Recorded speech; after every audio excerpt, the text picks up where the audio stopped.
Hello and welcome to HR Disruptors. My name is Jeff Bounds and I'm with PredictiveHR.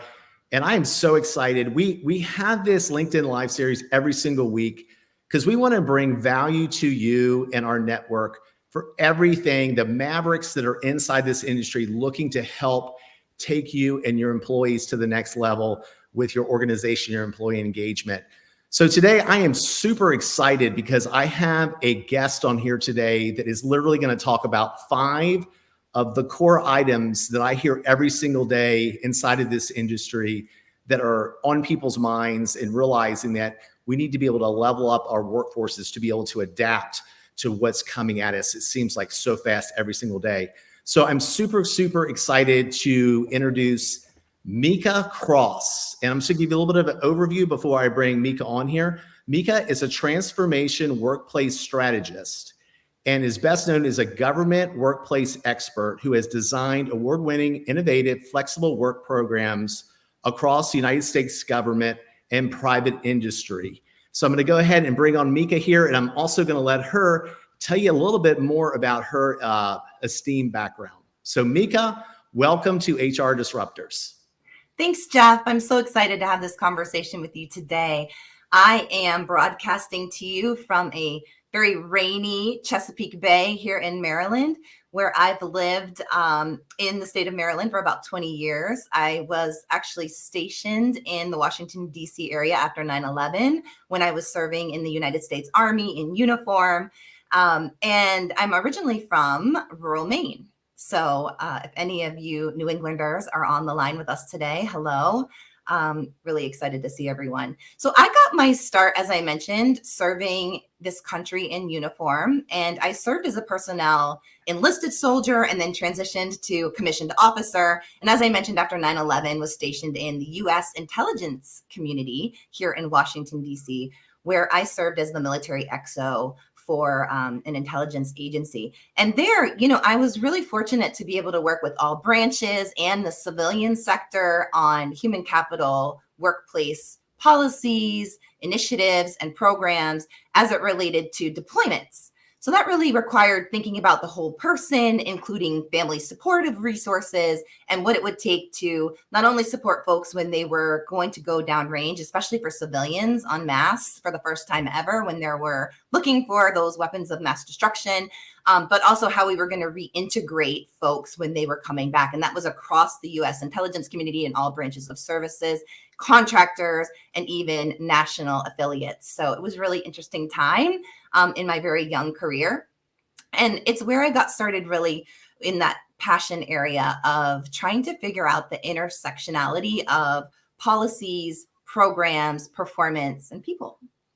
And so when I had my first baby, my daughter, who is now 21, by the way, I decided that I had had enough of serving in uniform, that I did my service. I had pinned on captain. I had achieved my master's degree, had a top secret clearance, and had led a lot of programs and people by then. So I decided to continue serving in the United States government as a civilian federal HR professional.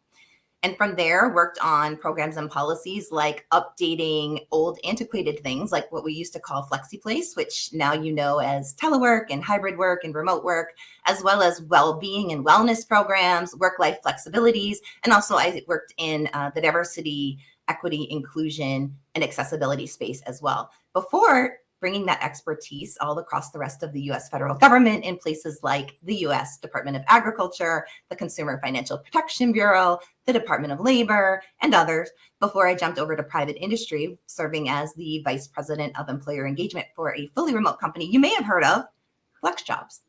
And there I had the good fortune of working with employers of all types, sizes, and industries that offered all sorts of strategic flexibilities for the purpose of sourcing, recruiting, hiring, engaging, and empowering talent in a diverse talent pipeline. And I promised to bring those best and promising practices back to the U.S. federal government, as well as sharing them with all of you. So I'm really excited to navigate today's conversation around the dynamic and ever-changing world of work and how employers can really position themselves to be best in class. Yeah, absolutely. I mean, I was blown away by Mika's content when I had the chance to watch it here on LinkedIn. And I thought it would be great for the audience because she's had such a widespread background and experience with, again, the majority of topics that I know we're all, challenged with, whether it's in, the private sector or in the public sector.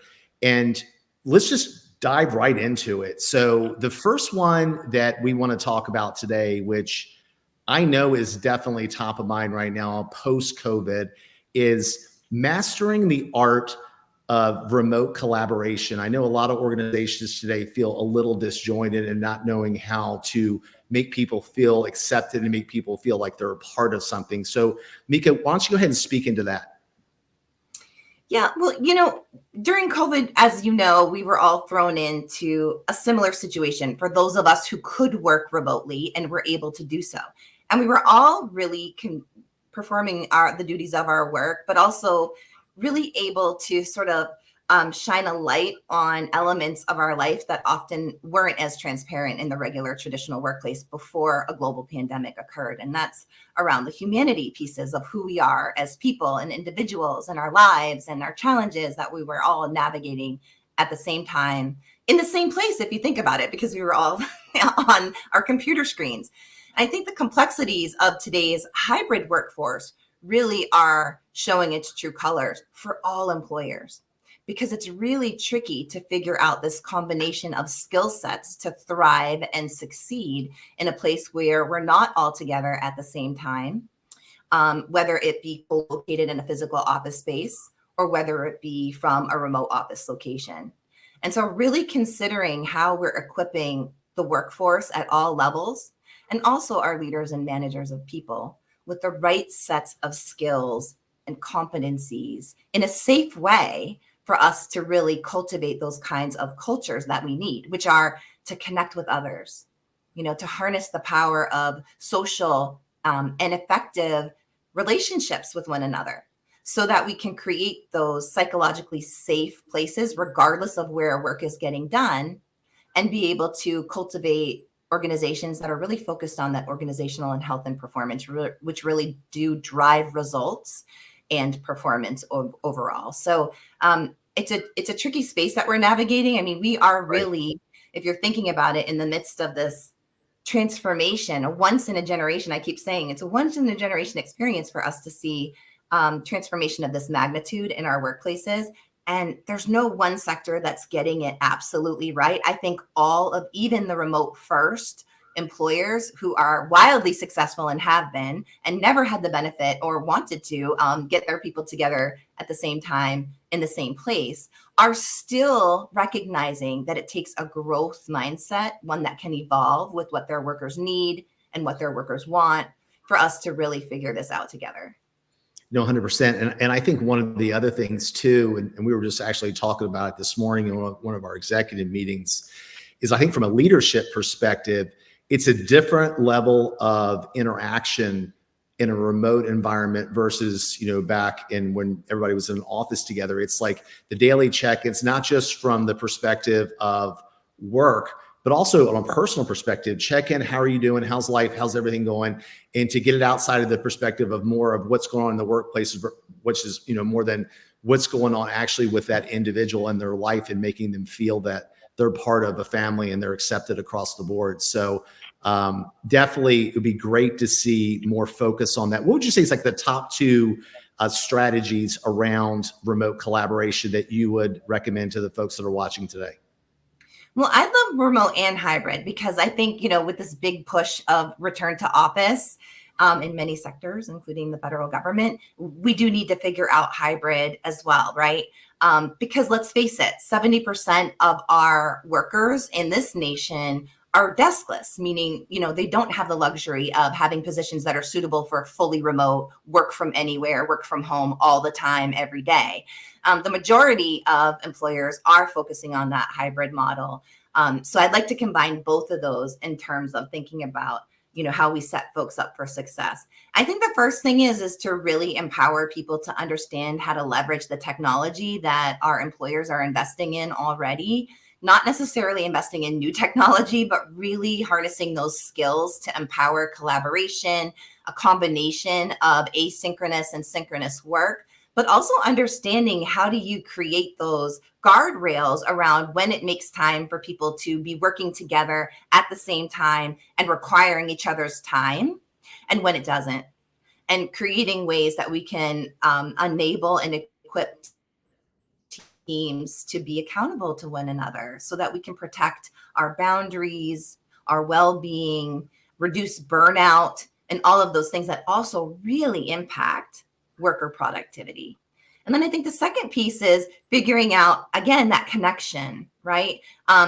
Studies show that this new generation of early career talent that we're all desperate to attract into our workplaces are the loneliest generation of workers and people. The rates of mental health issues, other inclusivity factors that we need to consider. There is a huge shift in our workplaces, regardless of location, and how we equip ourselves with the skills, our peers with the skills, our leaders of people with the skills to welcome them, include them, and create and foster those cultures that are designed to, of course, get results, but also meet people where they're at is incredibly tough and challenging. And we are expecting a whole lot more, Jeff, of our leaders of people than we ever have before. Yeah, I love that. And then I think the second topic around the same type of deal, like, everybody's trying to figure out, okay, how do I deal with what's being thrown in front of me as far as like adapting the workforce in regards to hybrid, remote, whatever. But the thing that's on everybody's mind right now, including mine, it's always like, the glass half full and the glass half empty is a lot of people are concerned about how are they going to future-proof their career with AI. Because let's be honest, AI is incredible. It's amazing. I look at it more from the perspective of enhancement. I think there's some areas inside of organizations where people are going to have to really level up to stay relevant. But I would love to hear from the perspective of future-proofing your career with AI. What's your message there to the audience today? It's such a great topic, Jeff. And often we're focused on the technology enablement, right? But I really want to focus on the kinds of skills and competencies that we need to groom to succeed in any environment, especially one where we just don't know what it's going to look like in the next year, 5, 10, even for those self-professed futurists, we're figuring that out too.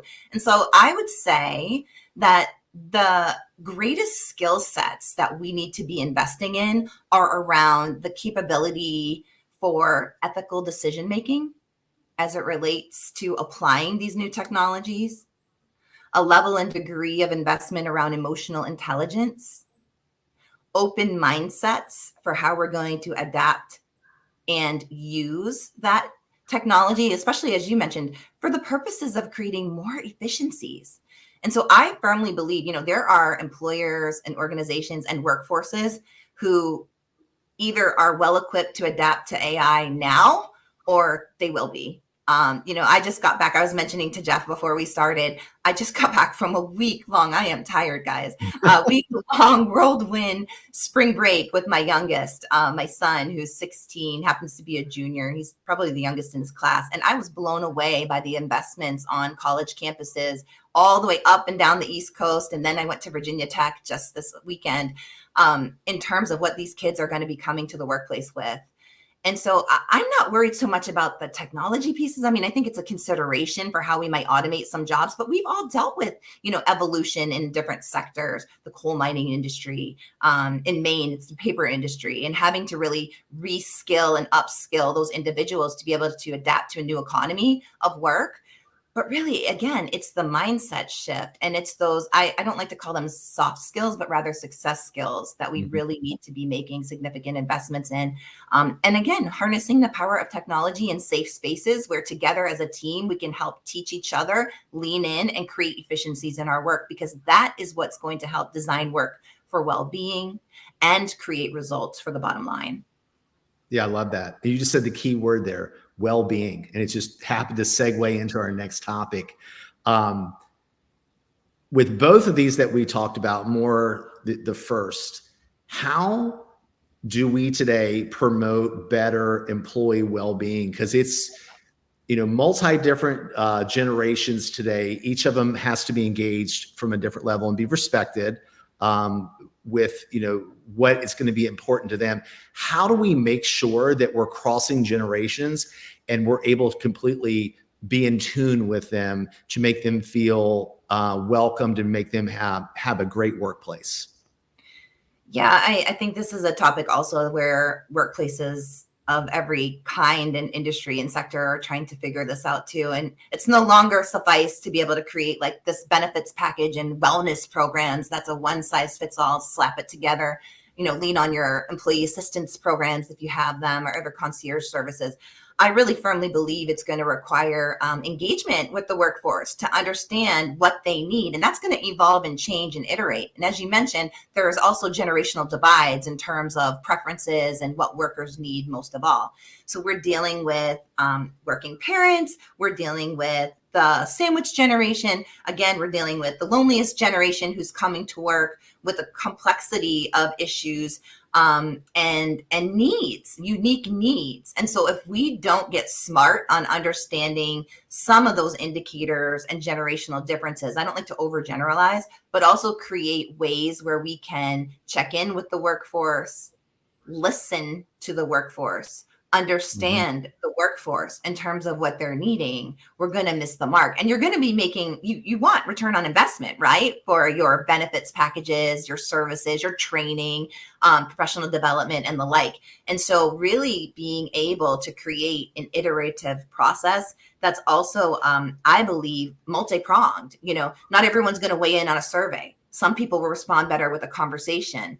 Others might want to provide anonymous feedback in a different way. So allowing workers to create and help cultivate like a benefits package that's holistic, where they can pick and choose the things that resonate the most, are where I'm seeing the greatest return on investment for employers.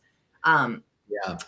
And when we're looking at the generation divide, Jeff, too, when we're considering those job seekers and how they are resonating and engaging with job postings, I love the LinkedIn Insights report that I look at, the Global Trends report. Often it's fascinating because, there's certain demographics of workers that are engaging with job postings, for instance, that specifically highlight wellness and well-being programs at much higher rates than others, for instance, women and women leaders.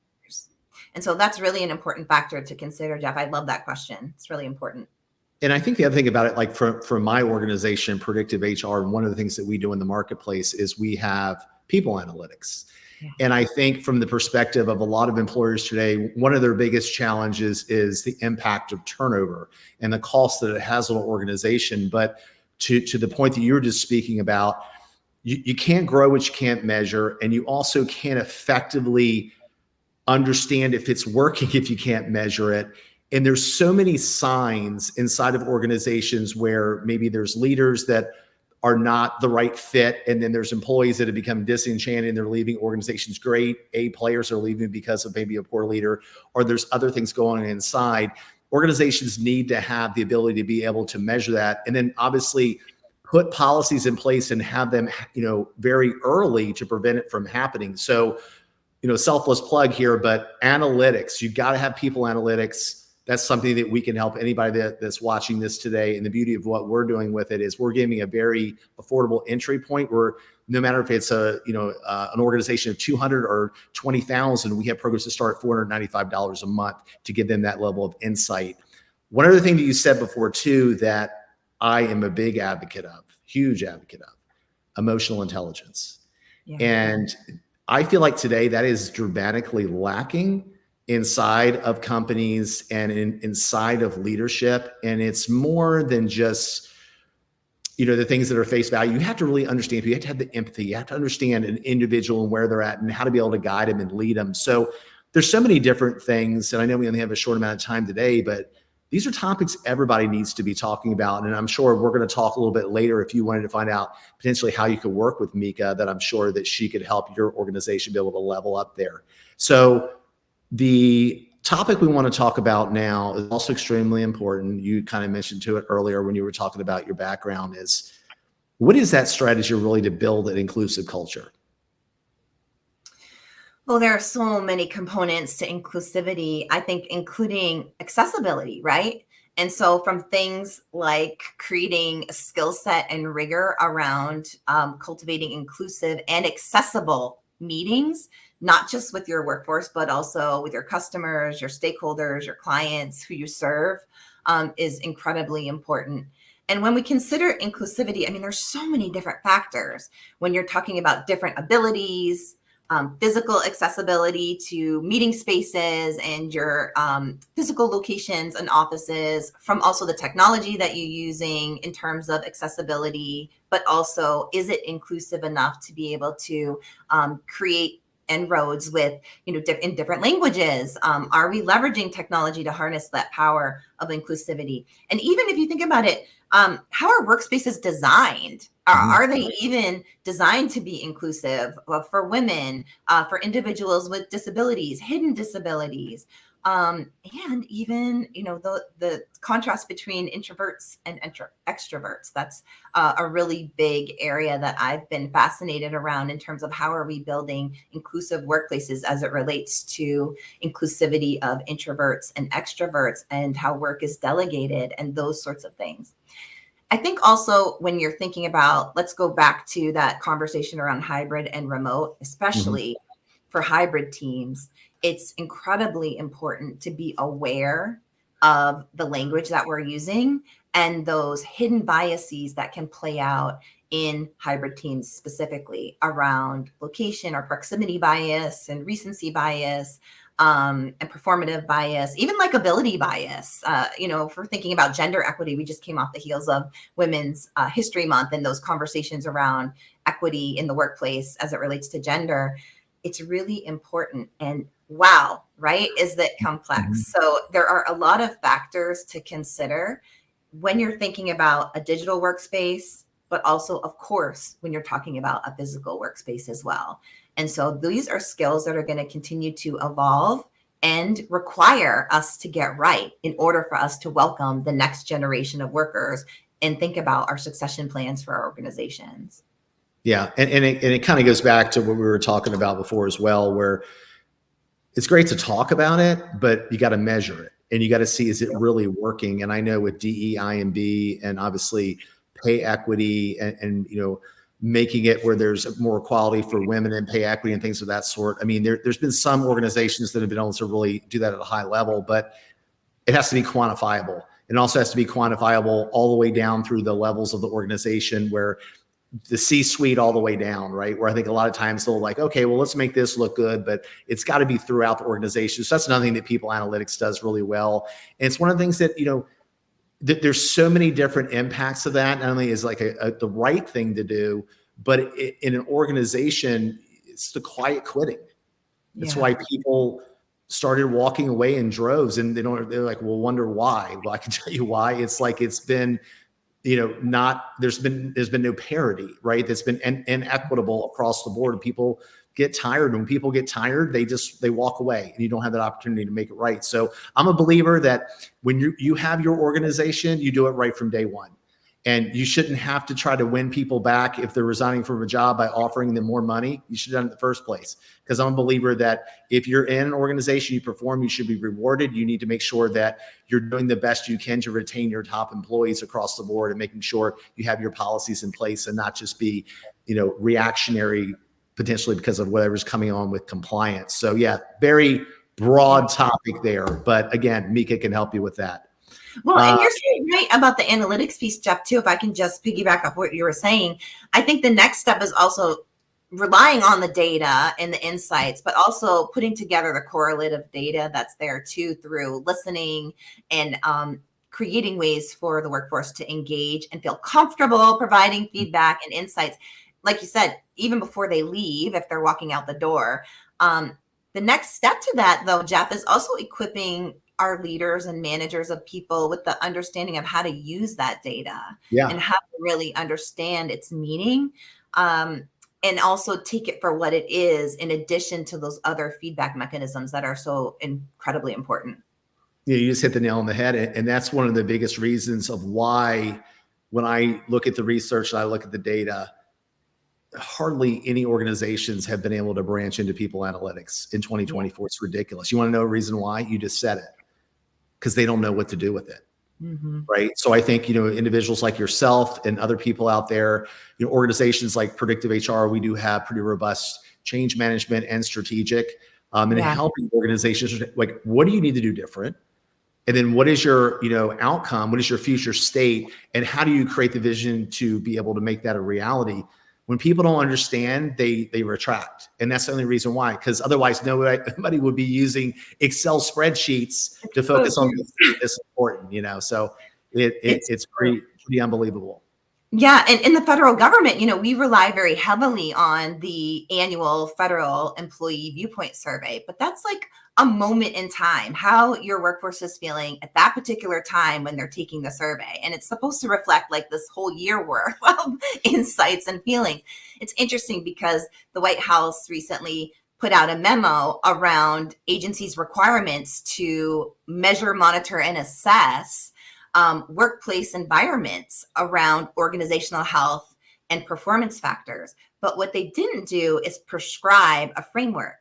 And it's interesting. So to your point, I know PredictiveHR has many tools, and my colleagues at Go Culture and we created a tool as well called GovPulse. It's one I didn't share with you yet, but I will. I'm happy to share it outside of this. And it was designed around the U.S. Surgeon General's framework on mental health and well-being, so that you could continuously be able to assess feedback and insights and suggestions from the workforce based on what was happening in the work environment at any given time around those primary fundamentals and indicators that the U.S. Surgeon General created for healthy workplaces. Super easy. It has a dashboard by which you could look at individual, anonymously, team level, and then organizational across the board to really help them meet those mandates that the White House were coming out with. But without those tools, without a framework, without the standardization of understanding how to use and leverage those data insights, the HR analytics piece, and then ongoing, workforce sentiment, I just don't know how employers are able to do it. They're really not. And again, it's like throwing spaghetti on the wall when you're investing in these benefits, policies, and programs and hoping that it sticks, hoping that it's going to effectuate the workplace in a really positive way and not knowing. Well, something else interesting too, you and I could go on forever. This is awesome. When you talk about workplace, you talk about organizations, you talk about analytics, everybody always wants to be like, oh, let me put my toe in the water. Let me focus on how I can adjust my turnover. I just want to have a turnover snapshot. Okay. But everything that we've talked about today, which is the beauty of this industry, everything we talked about today, it all intertwines together, right? So if you want to really take your organization to the next level, if you really want to like have everything lined up, you have to have the view of all of it because it all works together, right? If you want to find out why your people are leaving, you got to look at your D&I and B. You got to be able to look at your talent acquisition strategy. You got to be able to look at, do your people feel accepted? And do they feel like they're in a welcoming workplace, right? And I got slapped last week by someone that was like, oh, I had something bad to say about, people that actually, they give these surveys and they try to determine, are their people happy in their work from a survey? And it wasn't an attack on the survey or the company or whatever. It's just like, it's so much more than that. It is. It's something that it has to be much more widely looked at to really determine and measured, is it really effective? So again, I think these are the things that people need to really hire an expert like yourself to be able to come in to help get them to strategize, look at change management opportunities, look at strategic, and then work with an organization like PredictiveHR from the analytics perspective, because it has to go in hand. You can't have one or the other. Absolutely. And I think to your point too, Jeff, there is a differentiation between employee engagement, employee satisfaction and morale, organizational health and performance. Those are different factors. So it's not the happiness factor. I mean, happiness at work matters. Believe me, I have training on that. There's neuroscience behind it, why it matters. But it matters because it drives results and social connections. And those bonds create discretionary effort and engagement. But, even Gallup research shows that it is employee engagement. That is the number one indicator of performance across industries and organizations. It affects the bottom line. So it's not just like the happiness and satisfaction, those matter, but you can have happy and satisfied employees and low engagement. Yeah. Hence the quiet quitting. High five to that. Yeah. So the final topic today is another one that's like big thing. Winning the war for talent, right? Like people today are, well, we're losing our people to other, I mean, this all goes hand in hand. We're losing our people to other companies. We're losing our great talent, our A players. Okay. There's a reason for that, right? You want to speak into that? Yeah, absolutely. Working with flex jobs and those myriad of employers, from mom and pop startups to academia to nonprofit to Fortune 500, Fortune 100, and also public sector government agencies. The beauty of that experience for me was really understanding how forward-thinking employers were already thinking about embracing the wide spectrum of flexibility in terms of how it fit with their mission, their service deliveries, what their customer needs, and their own business models. And it looked different, right? So like some organizations are really focused on attracting and bringing in older workers. I mean, that's a great demographic of worker that we need. And they're focused on having programs like returnship programs, sabbaticals, where workers after a certain number of years can go and experience the workplace in other employers and in certain organizations, and then come back. They're like entry points to be able to come back, and leveraging strategic like part-time employment, job sharing, flexible work. When you're talking about flexibility and location, seasonal, intermittent, freelance, gig, you name it. And what really was surprising was that not more organizations are leaning in on this. And so, last year I did a keynote for a workforce board. It was over lunch in the local area. And it was so fascinating because we had local employers come and say, well, I love this information about remote work and hybrid work and how it really can impact diversity in hiring and creating different pathways through pipeline and such. But this can't work for us. We're a construction organization. We can't hire reemployed recently incarcerated folks. There are provisions if we're building a school, that prohibit us from doing that. It's really challenging to hire individuals with disabilities. And we need more women, but, we can't create flexible remote work or hybrid work options for them.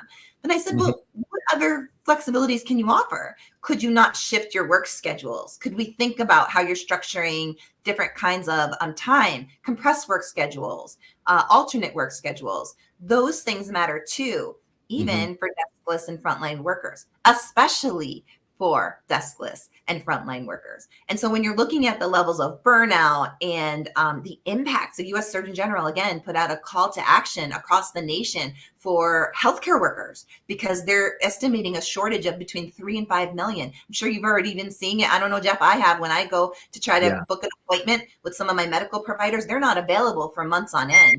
And it's getting worse and worse. So these are just considerations in terms of thinking about not narrowly focusing your thoughts around this one kind of flexibility or this other, or like remote won't work for all, so we're not going to allow any of it, but really taking a broad sweep approach at thinking strategically around how you can leverage the functions of your duties to meet people where they're at. We have 5 generations of workers. There are rural workers across America who need access to portable and flexible work. How can we leverage these kinds of arrangements for the purpose of your business? Your business is to do business and you need people to do it. So I just think, it's really important for us to think outside also of ourselves and our own preferences. When we're talking about my generation, I woke up watching, my mom get up, get dressed and go to work. That was normal.